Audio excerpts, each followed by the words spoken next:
मम दशम श्रेणी सर्वसह माटीर अभ्यास प्रश्नपत्र करवा। ताले एक नंबर देछि हमको शॉर्ट क्वेश्चन देछि हला देह सिना तोर पहाड़ पत्थर डैश पत्तर प्राण कौन कौल पत्तर प्राण पिला माने एई विषय रु गोटे एमती ढेग भाया आसूची है तेणु ये विषयटीर गीतटी संपूर्ण भाव में मन रखिबो है एवं लंग क्वेश्चन सरलार्थ भी ये आसूची तेणु ये विषय को जेते बढ़िया विषय माने परीक्षा बढ़िया लिखिपर विषय तापर खरे तोहरी अंतर आदेश चले मु घोषी तोर डैश तोर महाजस तापर नेक्स्ट गरे केउठी हजिची खोजी दे मोर डैश चाबिकाठी चेतनार चाबिकाठी नेक्स्ट घरे अमाप धरीजु दे टिके मते डैश हेउ मोर छाती निदा हेउ मोर छाती।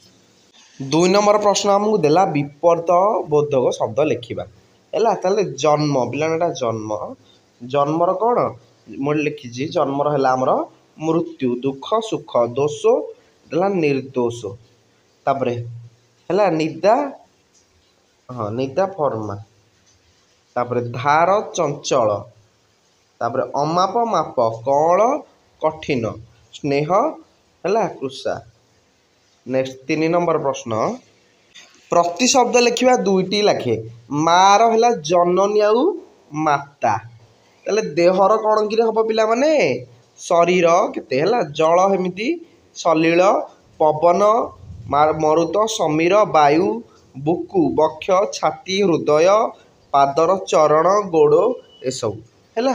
नेक्स्ट 4 नंबर देखा निम्नलिखित शब्द मान गद्य रूप लिखारे पिला माने स्नेहर हो स्नेह तारे मुकतिर कौन कि मुक्ति सकतिर शक्ति तृपतिर तृप्ति सरगर स्वर्ग सपनर स्वप्न है। नेक्स्ट 5 नंबर प्रश्न 5 नंबर आमको कौन देछि निम्नलिखित शब्द मान सार्थक वाक्य व्यवहार कर गोटे वाक्य गठन करवा अमाप द्वितीय पांडव भीम अमाप शक्तिर अधिकारी थिले अली पिला माने माँ को पाखरे अली करवा एक स्वाभाविक कथा।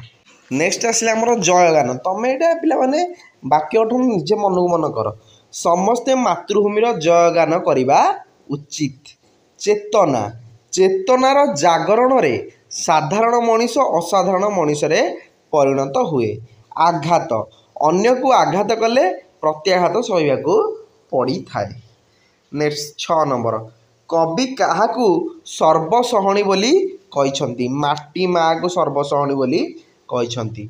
7 नंबर प्रश्न केउठारु आमे शक्ति और तृप्ति पाऊ बोली कवि कहिसंती आमे माटी माँ रो मीठा पानी पवन और गछलतार फलरू शक्ति और तृप्ति पाऊ बोली कवि कहिसंती।